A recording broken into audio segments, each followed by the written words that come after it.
Hey folks, welcome back to Jerome Bee Farm and Homestead. So today we got our 6 queens in from Wildflower Meadows, and I'll show some pictures here of the box they came in on and how they were packed. And we're going to put them into hives 5, 12, 13, 20, 28, and 30. So here's what they look like on the little board. And they come nice and velcroed in, and you saw how there was another piece of cardboard over this, and they're in a U.S. postal envelope with holes punched in it. So they were packed really well. They look good. As soon as I got them in, I put a drop of water on each one and a drop of honey on each one. And the attendants would get up there and they cleaned that up. And I'm assuming they gave some to the queen if she needed some and taken care of. But they all appear to be healthy. I haven't had them out or anything like that, so I really can't tell until well, I'm not going to get them out. I'm just going to put them in there in this slow release cage. So yesterday when I pulled splits, I had a little micro swarm over here behind hive number 18, and I got it was a virgin queen. I had to smoke them out from underneath that hive. I couldn't get to them, and I put her in a clip and put her into a nuke box and got as many in there as I could and closed the lid. And we had a pretty good rain last night, almost an inch. So need to check on them as well. And I might bank that queen or make another little hive just to bank that queen in case we need another one. So hive 5, you might remember, earlier on in the year, coming out of winter, that queen was a blue marked queen, last year's queen, and she was not thriving very well. Like, she wasn't coming back like she should have. And I had another hive, 24 or something like that over here, that it was the queen was laying all drones, so she was done. So I retired the drone laying queen and reduced down everything pretty much into one box and put that onto hive 5. Well, hive 5 queen, I thought easy. I thought she might come back, and she showed signs of it, but she never did. So yesterday I pulled a split out of there and pulled her out. So I boosted up the split and I put a frame of brood into hive 5. So hive 5 is queenless, and there's a queenless split I pulled off of it as well. So I pulled 3 more splits, and hive 28, is that right? Yeah, 28. I just pulled the queen out of there, and it's queenless, so I'm just going to replace that queen with one of these. So let's get started and get them in. I'm hard pressed with the weather as usual. Got rain popping up all around us and thunderstorms, so let's get busy. Boy, the apiary is a buzzing. Sun's out. All the bees are just really getting it.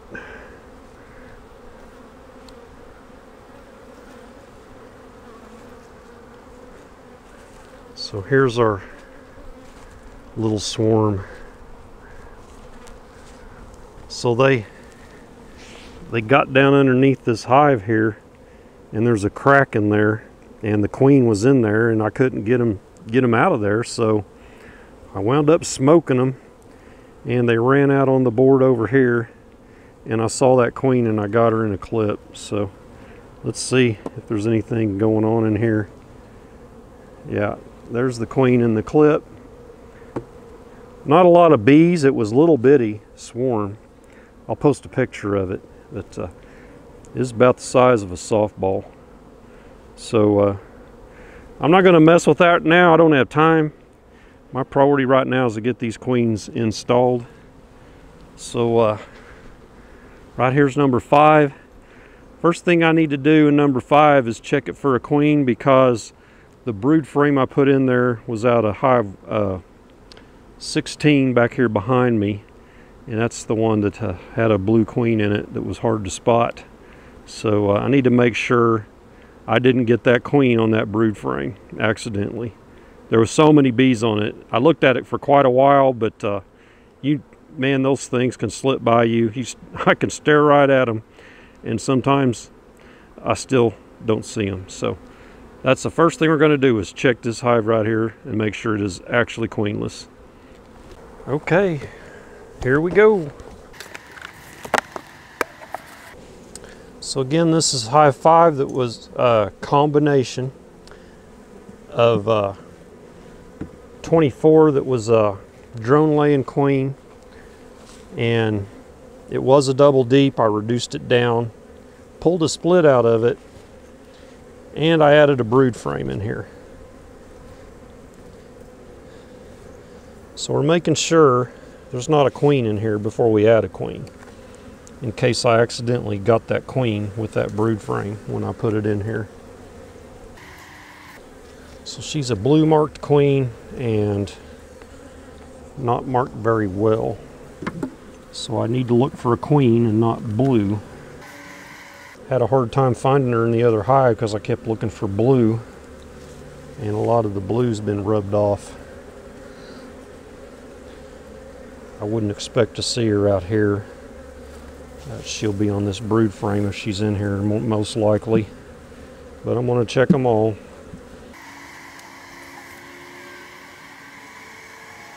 A lot of nectar on here. So we don't have to get in a hurry to feed this hive. They got some decent stores in here. I normally wouldn't feed them at all, but I've had a hive starve out on me with all this rain we've had and the freeze. Lots of nectar on here. I think this one here is the brood frame. I put it right in the middle. Yeah. Now this frame, when I put it in here, was just packed with bees. So there's captive brood and open larva on here. I tried to get a frame that had a lot of mature captive brood. And you don't want a bunch of eggs when you're pulling a split, because if you don't get the queen in there soon, they'll start pulling emergency cells down off of an egg. I don't see her on here. Check these others real quick.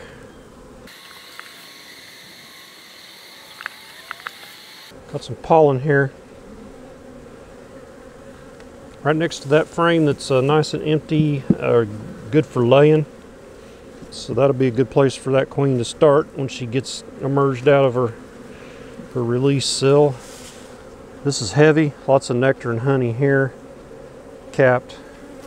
I'm not going to check that outside frame, we're good. So I've only got 9 frames on here in anticipation of maybe putting a frame feeder in, but we'll hold off for a little while. So I'll spread these apart so I can set my queen cell, or my queen thing release container right here. Okay, here's our queen. So I ordered my queens marked this time. So she's marked white for 2021. I'll get her put in here. When you install these little caps, or these cages, it has a little lid right there on the top that you can pop off, and you can just put her straight in there if you want, but you shouldn't do it that way. This little tube here is full of soft, sugary based candy, they call it, and the bees on the outside eat through and the bees on the inside eat that way. So it helps sustain them when in shipping, and also it's a time release. So this takes about 4 or 5 days depending on how fast they work on it. So when you put them in, you want them angled down. So if this little candy plug falls inside there, it won't block the entrance or keep them from getting out. It'll fall outwards. So yeah, look at them, they can smell her. They're piling up here. So you just push it into the wax on the frame till it sticks. Try not to smash bees, and then close the frames up and make sure you leave enough space for that opening is open.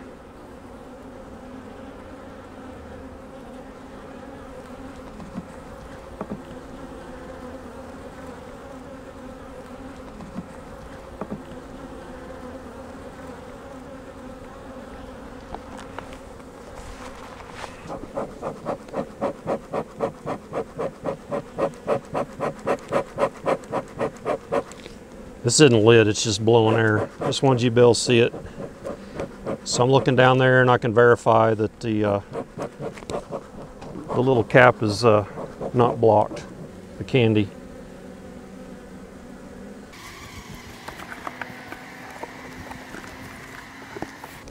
Okay, this one's set. We'll check back on them in 4 or 5 days and make sure they're emerged, and if they're not, we'll go ahead and let them out. Let's get over to Hive 30, it's the closest one this direction. We'll go get that one taken care of real quick. Okay, this nuke here's number 30. It's a split that we pulled from 29 right here. I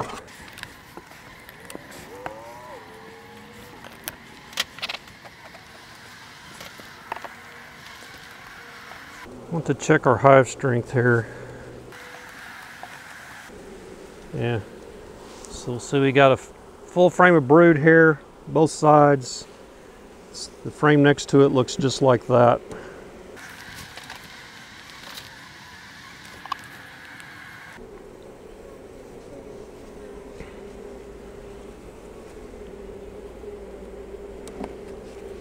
It's kind of hard to get these down in there without dropping them.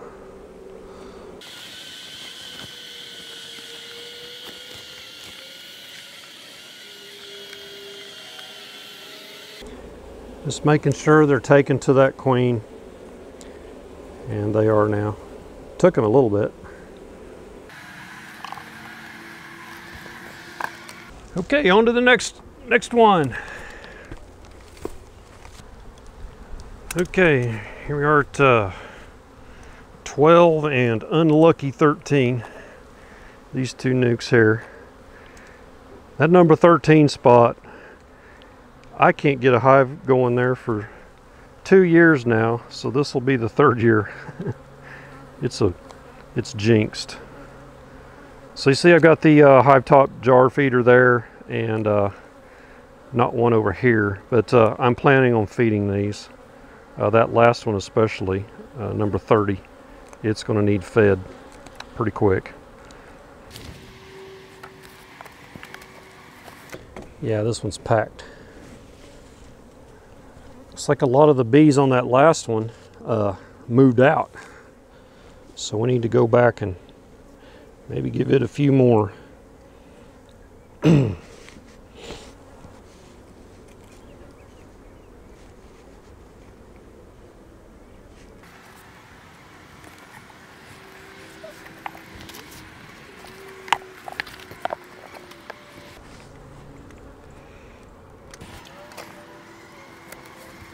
Oh, I wish there was more bees in that.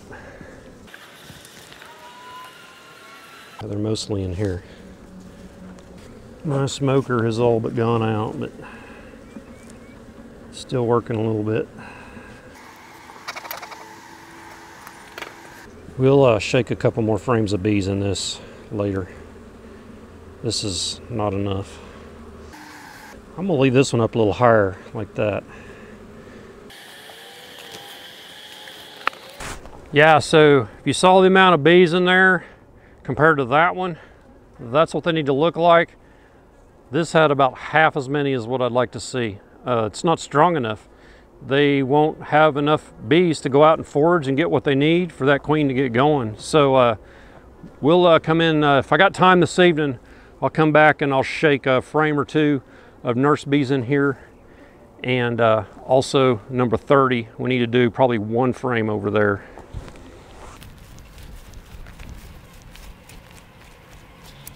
Okay, we're gonna do 20 right here.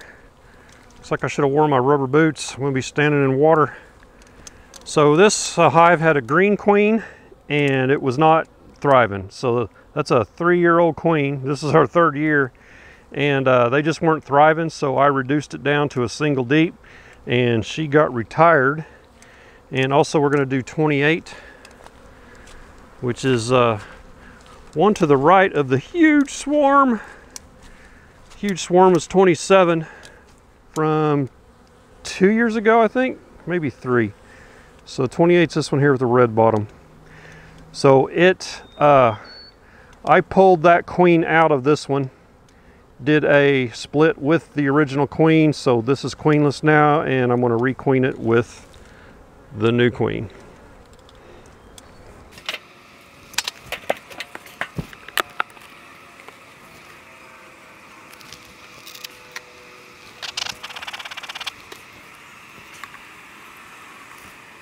Yeah, that way works way better.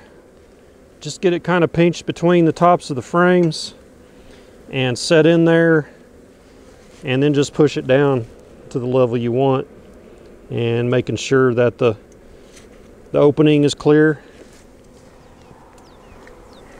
I don't do a lot of queen insertions like this, as you can tell. Most of my queens have come from my own stock from swarm cells. This is the first time I've introduced new queens in probably 4 years.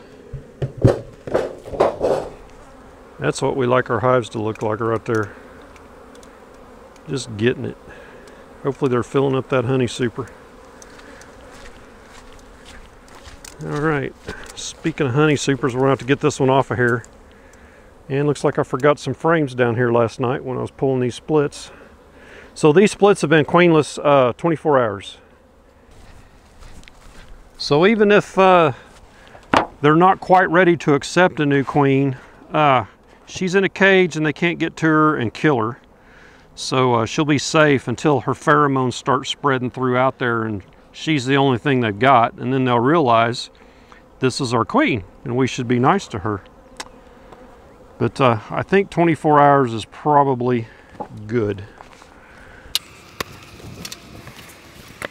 Not much honey going on there. This hive is one pissy hive too, let me tell you. And I don't have the belt on my jacket. Put her right there.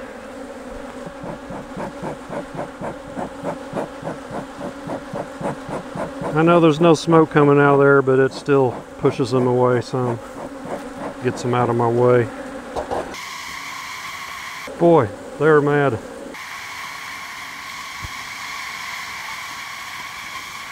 Let's get out of here. Yeah.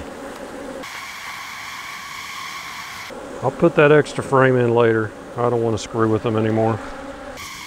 So there's only 9 frames up here. So bam, 6 up, 6 down. That's how we do it. We'll come check them in 4 or 5 days. And if they're not emerged by then, I'll put a little drill bit in the end of that release cage and get the candy out of there and go ahead and let them out. So, and make sure that they've accepted her and they're not attacking her. So if they're attacking her, I'll have a queen clip ready to get her out of there. So the only reason they would do that is if there's a queen in here, and there's not. So they should be good to go. That's the end of the video. Give me a thumbs up if you would, and subscribe to the channel on your way out, and we'll catch you on the next beekeeping video. Y'all take care.